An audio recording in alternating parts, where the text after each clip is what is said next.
Cleaner could never change the future of a school.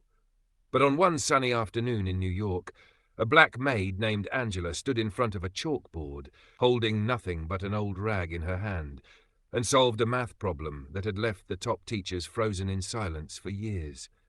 The room gasped, the principal's pen dropped, the students screamed, and the proud white owner of the private high school, Mr. Harrison, whispered in disbelief.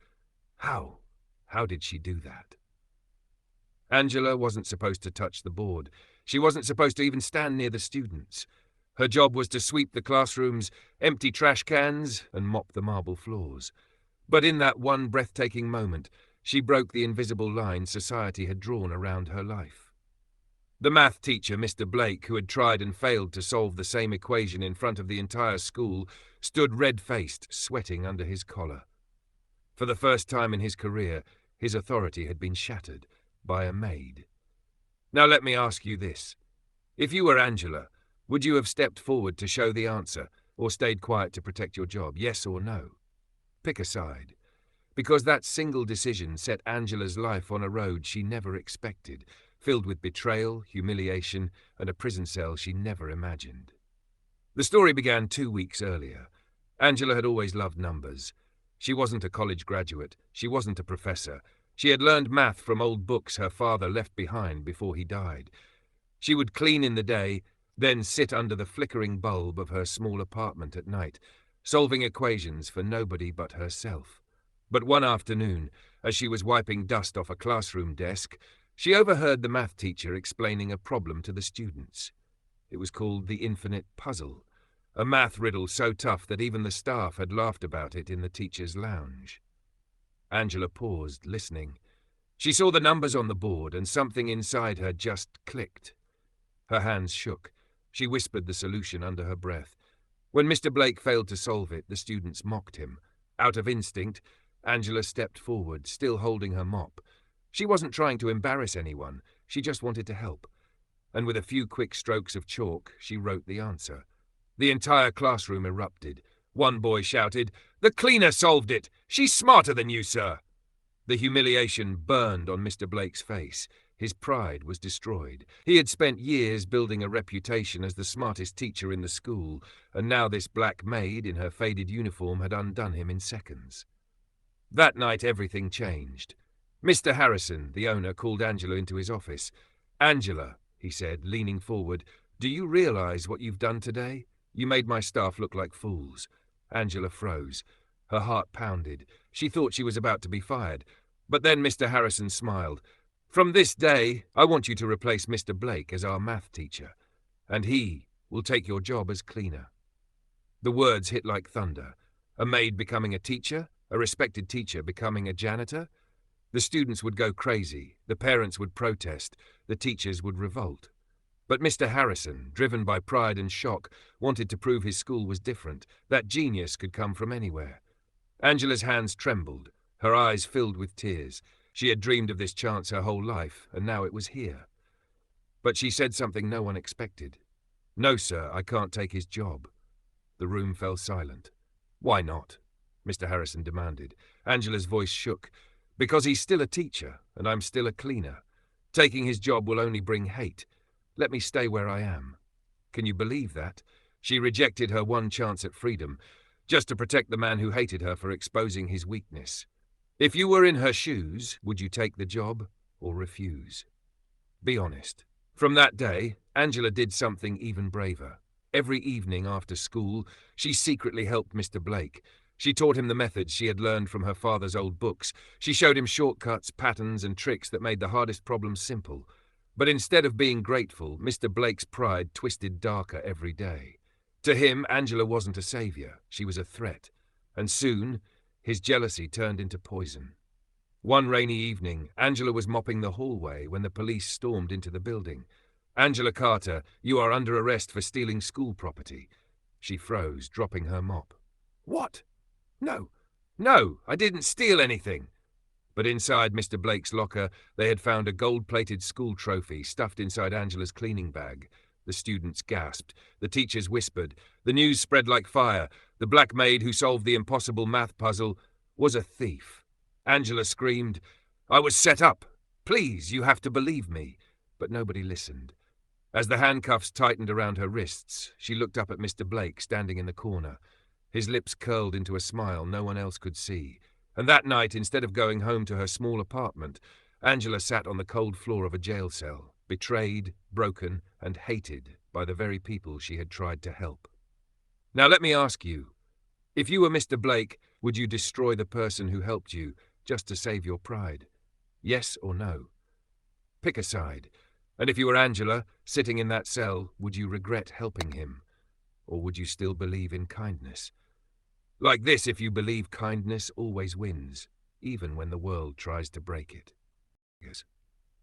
The first night in jail, Angela sat with her back against the cold wall, her hands trembling. The clang of metal doors, the echo of angry voices, the smell of damp concrete, it all pressed down on her like a nightmare. She whispered to herself, "I was only trying to help, why am I here?" But no answer came. The guards looked at her like she was guilty. The other women in the cell looked at her like she was weak. She wasn't a criminal, yet the label of thief clung to her name like poison. Back at the school, the news spread like wildfire. Parents whispered, "Of course she stole. What did you expect from a cleaner?" Students posted online. The maid who thought she was smarter than everyone else got caught stealing. Angela's reputation was crushed. The same people who once clapped when she solved the impossible puzzle now laughed at her downfall. And Mr. Blake? He sat comfortably in his chair, sipping coffee in the teacher's lounge, pretending to be shocked at the discovery. Inside, he felt victorious. He had erased the humiliation Angela caused him. But here's the question for you. Do you think pride is more dangerous than hate? Yes or no? Pick a side. In jail, Angela found strength in silence. She refused to cry where others could see. Instead, she replayed the moment she had written the solution on the chalkboard, the cheers of the students, the shock in their eyes. That memory was her only light. One evening, a woman in the next cell, an older prisoner with tired eyes, leaned toward her. "Why are you here, girl?" she asked. Angela whispered, "For helping the wrong person." The woman chuckled bitterly. "That's the story of half the people in here. We gave kindness and got chains in return." That line cut deep. Viewers, let me ask you, would you stop helping people if kindness once destroyed your life? Be honest. Meanwhile, Mr. Harrison, the school owner, wasn't satisfied. He visited Angela in jail, standing behind the glass divider. "Angela," he said coldly, "you embarrassed my staff. Now you embarrassed my school. Parents are demanding answers." Angela pressed her palm to the glass. "Sir, I didn't steal anything. Please believe me. Mr. Blake set me up. I only wanted to help." But Mr. Harrison shook his head. "People don't care about truth. They care about what they see. And they saw you with that trophy in your bag." Her chest tightened. Truth wasn't enough. In this world, appearance was stronger than reality. Weeks passed. Angela waited for her trial. Each day chipped away at her hope. But then, something unexpected happened. One of her students, a quiet boy named Daniel, came to visit her with his mother. Tears filled his eyes as he pressed his small hands on the glass. "Miss Angela, I know you didn't steal. You taught me that numbers don't lie, and I believe you." Her heart cracked open. Even in the pit of shame, someone still believed. "Promise me, Daniel," she whispered, "never let anyone stop you from speaking the truth, even if the world calls you wrong. Would you agree with Angela here? Or do you think sometimes silence is safer?" That same week, whispers began circling in the school. Daniel had secretly recorded something on his phone weeks earlier, an argument between Angela and Mr. Blake. In the recording, Mr. Blake's voice hissed, "If anyone ever finds out you're teaching me, I'll make sure you regret it." The boy uploaded the clip online. The video exploded. Students debated, parents argued. Some said Angela was innocent, others said it proved nothing. The school was divided, and Mr. Blake, his smile began to fade. The shadow of suspicion crept toward him. But here's the twist no one saw coming. Angela's kindness wasn't done hurting her yet. One night, as she sat alone in her cell, a guard walked up with a smirk. "Looks like someone really doesn't like you." He slid a folded paper under the bars. Angela unfolded it with shaking hands. The note read, "Stay in prison, Maid. If you come out, you won't survive outside." Her blood ran cold. It wasn't just betrayal anymore. Someone wanted her gone forever. Now let me ask you this.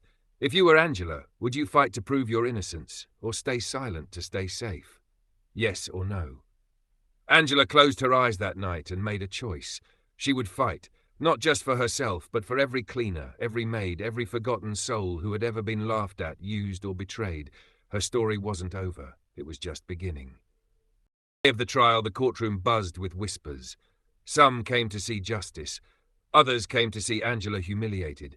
Angela stood in her plain orange jumpsuit, hands cuffed, staring at the faces around her. The parents who once greeted her with nods now looked away. The teachers who once borrowed her help sat with cold eyes. And there, across the room, sat Mr. Blake. His suit was sharp, his face calm.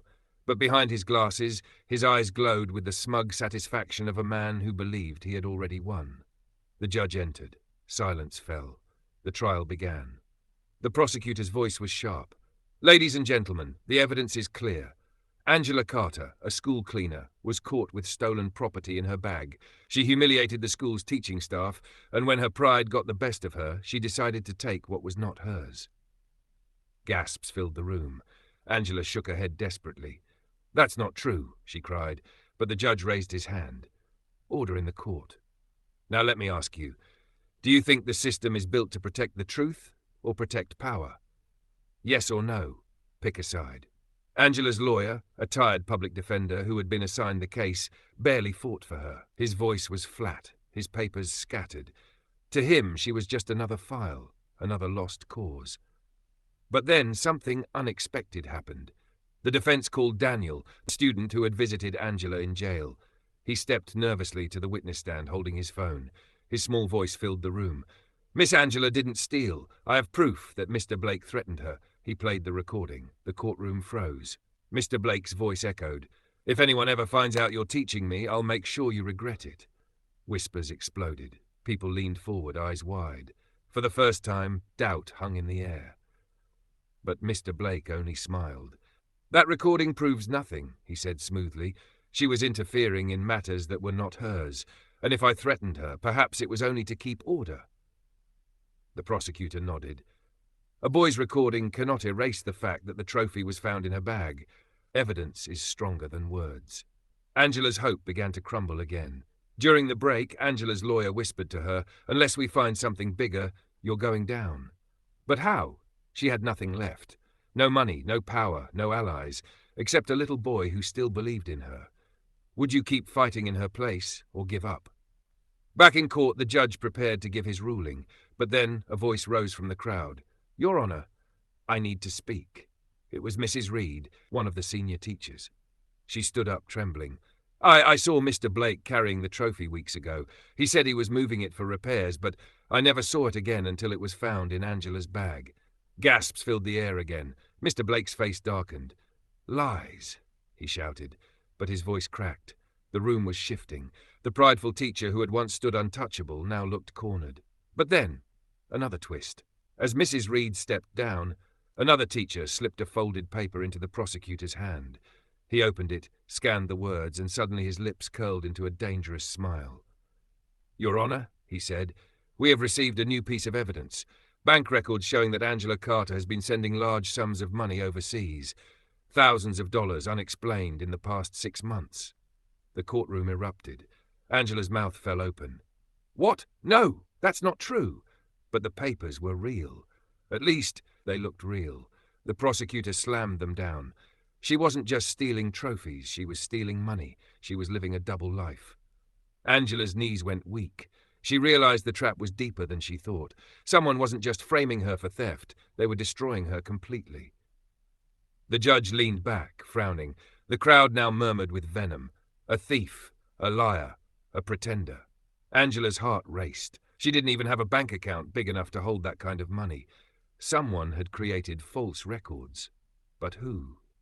Her eyes darted to Mr. Blake. His smile had returned. But then she noticed something, his hand trembling as he tried to hide a folder under the table. And in that moment, she knew. He wasn't working alone. As the gavel struck, the judge announced, "The trial will continue tomorrow. The evidence is strong against you, Miss Carter. Unless you prove otherwise, you will face years in prison." Angela was led away in chains. The crowd's eyes stabbed into her back. and in the corner of the courtroom she heard two whispers, two voices she recognized. Mr. Blake and Mr. Harrison, the school owner. She froze. The betrayal was bigger than one jealous teacher. The very man who had once offered her the teaching job, the man who claimed he believed in her talent, had joined hands with the one who hated her most. And now they were both determined to bury her. Viewers, let me ask you this. If the very people you trusted most turned against you, would you forgive them or fight until your last breath? Yes or no? Like this, if you believe truth always rises, no matter how deep they try to bury it. Angela's war wasn't just against one man anymore. It was against a system built to see her fall. But she wasn't finished. Not yet. The next morning, the courtroom was packed. Reporters filled the seats. Parents, students, teachers all waited to see how far Angela would fall. She entered in chains, her head held high. Her eyes were swollen from sleepless nights, but there was fire in her chest. She whispered to herself, "If this is the end, I'll face it standing." Mr. Blake sat smugly at the front, straightening his tie. Beside him was Mr. Harrison, the school owner, calm and confident. Together they looked like men who had already written the ending of Angela's story. But they didn't know. Truth was about to tear their script apart. The prosecutor started strong. He waved the fake bank records in the air, hammering his point. Angela Carter is not a victim. She is a thief, a fraud, and a liar who manipulated this school into believing she was something she is not. The crowd booed. Some shouted, "Send her away!" Angela's hands shook. For a moment she thought it was over. But then something happened. The doors at the back of the courtroom opened. A young janitor from the school, trembling, walked forward with a dusty brown envelope. His voice cracked as he said, "Your Honor, I need to speak." The judge frowned. "Who are you?" "My name is Peter. I work nights at the school. And I saw who planted the trophy in Angela's bag." The room gasped. All eyes turned to Peter.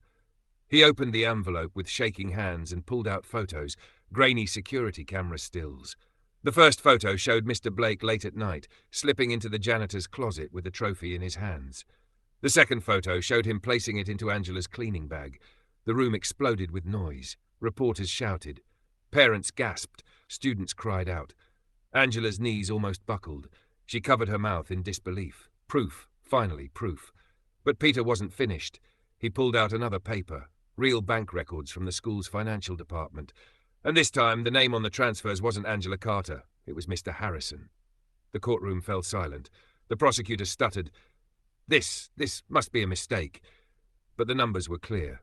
Mr. Harrison had been siphoning money from the school's funds for months, transferring them overseas under fake student scholarships. To cover his tracks, he and Mr. Blake had created false records with Angela's name. The betrayal hit like thunder. Angela's eyes filled with tears, not just of relief, but of heartbreak. She had trusted Mr. Harrison.